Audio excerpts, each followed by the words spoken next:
नमस्कार दोस्तों, आज हम बात करेंगे 13 ऐसे म्यूचुअल फंड के बारे में जिसे वैल्यू रिसर्च क्या है। एक independent Indian investor research firm है जिसके द्वारा 5 स्टार रेटिंग दी गई है। सबसे पहला HDFC फोकस 30 फंड, इसके यदि एक्सपेंस रेशियो की बात करें तो 0.57% है। यदि कैटेगरी की बात करें तो फ्लेक्सी कैप है, यानी फंड मैनेजर के पास फ्लेक्सिबिलिटी है कि वो हमारा पैसा large, mid and small cap में निवेश कर सकता है। यदि इसके जो ट्रैक रिकॉर्ड है, यानी जो पिछले 5 साल का एनुअलाइज रिटर्न है, उसकी बात करें तो अप्रोक्सीमेट 28.41% है। यदि इसके एडवांटेज की बात करें तो हाई कन्वीनियंट पोर्टफोलियो है, 30 स्टॉक्स तक, ज़्यादा ग्रोथ पोटेंशियल है, एक्सपीरियंस फंड मैनेजमेंट टीम है। यदि लिमिटेशन की बात करें तो कंसंट्रेटेड पोर्टफोलियो है, यानी यदि चुने गए स्टॉक अंडर परफॉर्म करते हैं तो आपके पैसे का नुकसान हो सकता है।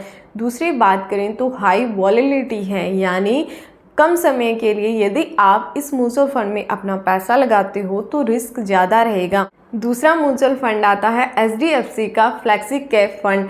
देखिए, नाम से ही तय है कि कैटेगरी क्या है, फ्लेक्सी कैप, सेम वही पहले जैसा। इसके यदि एक्सपेंस रेशियो की बात करें तो वो है 0.7%। यदि इसका जो पिछले 5 सालों का पास्ट परफॉर्मेंस चेक किया जाए तो इसने 27% का लगभग रिटर्न दिया है।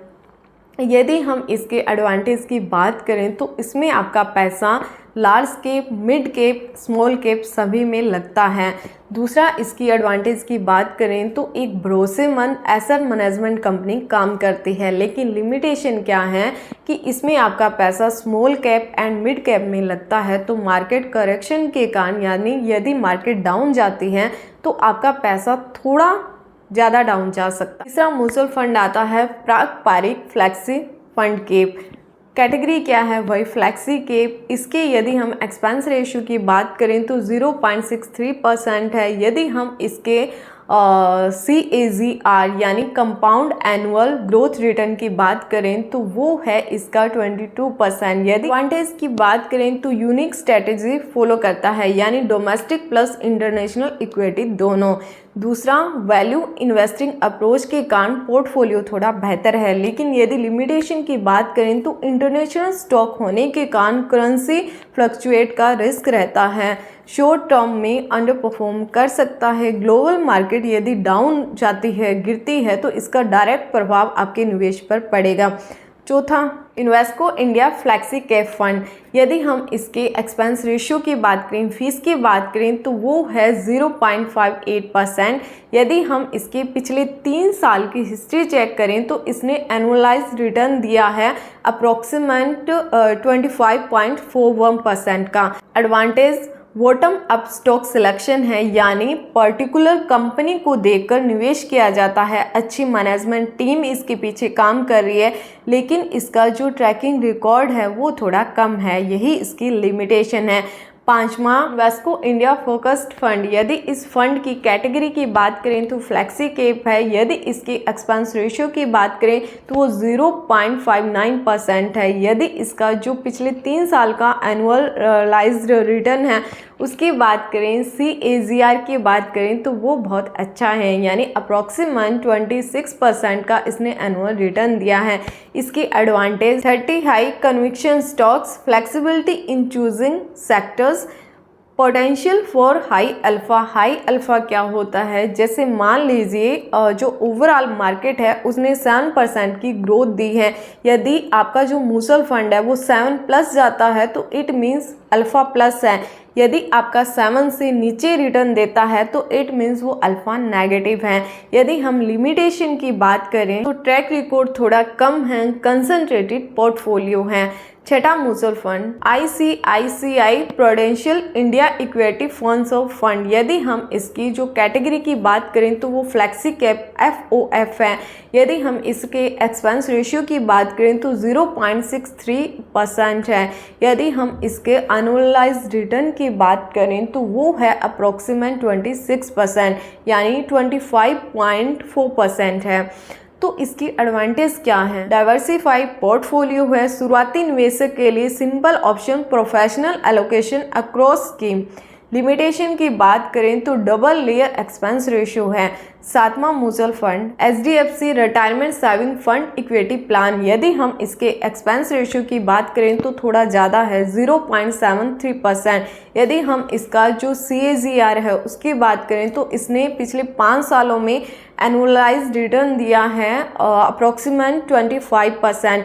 एंड कैटेगरी क्या है, वही फ्लेक्सी कैप। इसकी विशेष बात क्या है कि यदि रिटायरमेंट प्लानिंग के लिए आप लॉन्ग टर्म में अपना पैसा निवेश करते हो तो ये आपको बहुत बढ़िया रिटर्न दे सकता है। इसी वजह से इसमें एक डिसिप्लिन है, एक स्ट्रक्चर वे में एक बढ़िया टीम इसके पीछे वर्क करती है, लेकिन के कारण लिक्विडिटी का इश्यू रहेगा। अगर आपका रिटायरमेंट हॉरिजन यदि लंबा नहीं है तो ये फंड आपके लिए सूटेबल नहीं है। 8वां mutual fund Motilal Oswal large and mid cap category, large and mid cap.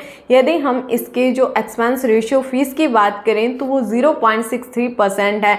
यदि हम इसका एनुअल रिटर्न की बात करें तो बहुत बढ़िया रिटर्न दिया है इसने, अप्रॉक्सीमेट 29% का इसका CAGR है। मिड कैप एलोकेशन हाई होने के कारण वॉलेटिलिटी भी हाई है। मोमेंटम ड्राइवर स्ट्रेटेजी की वजह से कभी कभी अंडर परफॉर्म कर सकता है। नोमा ICICI prudential large and mid cap fund, यदि हम इसके एक्सपेंस रेशियो फीस की बात करें तो 0.77% है। यदि हम इसके जो CAGR है एनुअल रिटर्न की बात करें तो पिछले 5 सालों में इसने औसतन 26% का हमें रिटर्न दिया। Advantage large and mid cap में बैलेंस्ड एलोकेशन का आपको फायदा मिल जाता है। स्ट्रॉन्ग AMC यानी एसेट मैनेजमेंट कंपनी है, स्टेबल फंड मैनेजर है। यदि हम इसकी लिमिटेशन की बात करें तो कॉर्पस फंड साइज ज़्यादा होने की वजह से फ्लेक्सिबिलिटी थोड़ी कम मिलेगी। 10वां बंधन large and mid cap fund, यदि हम इसके एक्सपेंस रेशियो की बात करें तो वो है 0.57%। यदि हम इसके एनुअलाइज्ड रिटर्न यानी CAGR की बात करें तो इसने पिछले 5 सालों में कंटिन्यूसली स्टेबिलिटी के साथ हमें 26% का रिटर्न दिया है। इसका जो एडवांटेज है, विशेषता क्या है कि इसकी जो ग्रोथ है वो स्टेबल है। एक्टिवली मैनेजमेंट पोर्टफोलियो है। यदि हम इसकी लिमिटेशन की बात करें तो मिड कैप एलोकेशन के कारण यदि मार्केट क्रैश करती है तो डाउनफॉल ज़्यादा आ सकता है, क्योंकि सबसे पहले जब मार्केट गिरती है तो स्मॉल कैप में गिरावट ज़्यादा आती है, फिर मिड कैप में, फिर लार्ज कैप में। तो इसी वजह से मिड कैप एलोकेशन के कारण आपका जो पैसा है यदि मार्केट डाउन जाती है तो थोड़ा नुकसान सहन करना पड़ सकता है। 11वां UTI large and mid cap fund, यदि इसके एक्सपेंस यानी फीस की बात करें तो थोड़ी हाई है, 1% ये चार्ज लेता है। यदि इसका जो पिछले 5 सालों का रिटर्न है एवरेज उसकी बात करें तो इसने ऑलमोस्ट स्टेबल 25% का रिटर्न दिया है। एडवांटेज की बात करें तो इसने स्टेबल रिटर्न दिया है। एंड जो ये UTI है एक पुरानी AMC एसेट मैनेजमेंट कंपनी है। पोर्टफोलियो एलोकेशन लगभग स्टेबल है। यदि इसकी कमी लिमिटेशन की बात करें तो एक ही कमी है, यानी इसकी जो परफॉर्मेंस है कभी कभी अनकंसिस्टेंट हो जाती हैं। 12वां हमारा म्यूचुअल फंड आता है ICICI prudential value discovery fund. यदि हम इसके एक्सपेंस रेशियो की बात करें तो इसका एक्सपेंस रेशियो भी थोड़ा हाई है, लगभग 1% यानी 0.99% है। यदि इसके CAGR की बात करें तो वो 26% है। एडवांटेज क्या है, बहुत सारे एडवांटेज हैं। एक्सपीरियंस्ड फंड मैनेजर है, ट्रैक रिकॉर्ड लंबे समय से काफ़ी अच्छा है, वैल्यू इन्वेस्टिंग स्टाइल को फॉलो करता है, यानी ऐसे स्टॉक को खरीदता है जो अपनी असली मूल्यों से कम दाम पर बिक रहे हों, लेकिन कभी कभी अंडर वैल्यूड जो दिखने वाले कम कीमत में खरीदे गए स्टॉक हैं वो हमारे रिटर्न को प्रभावित कर सकते हैं। 13वां यानी हमारा अंतिम म्यूचुअल फंड SBI कंट्रा फंड, यदि हम इसके एक्सपेंस रेशियो की बात करें तो नॉर्मल है, 0.64% ये फीस चार्ज करता है। लेकिन इसका जो एनुअलाइज्ड रिटर्न है CAGR है उसकी बात करें तो पिछले 5 सालों में इसने तकरीबन 30% यानी 30% तक का रिटर्न दिया है, जो कि बहुत बेहतर है। यदि हम इसके एडवांटेज की बात करें तो ये कंट्रेरियन स्ट्रेटजी को फॉलो करता है, यानी जब सारे स्टॉक बेच रहे होते हैं तो उस दौरान ये कंपनी, ये म्यूचुअल फंड, ये फंड मैनेजर अपने स्टॉक को खरीदता है। इसकी लिमिटेशन क्या है, इसकी एक ही लिमिटेशन है, यदि इस म्यूचुअल फंड में आप बहुत ही कम समय के लिए अपना पैसा लगाते हो तो रिस्क थोड़ा ज़्यादा रहेगा। अदरवाइज़ यदि आप लॉन्ग टर्म के लिए अपना पैसा निवेश करते हो तो ये म्यूचुअल फंड है, आपको बढ़िया रिटर्न दे सकता है। तो ये थी हमारी वीडियो कैसी लगी कमेंट सेक्शन में ज़रूर बताएं। वीडियो को लाइक करें एंड 1 सब्सक्राइबर बढ़ाने का प्रयास करें, ताकि जो हमारा टारगेट है चैनल मोनेटाइज होने की जो कंडीशन है वो जल्दी फुलफिल हो सके। तो मिलते हैं किसी नेक्स्ट वीडियो में, तब तक खुश रहें। धन्यवाद।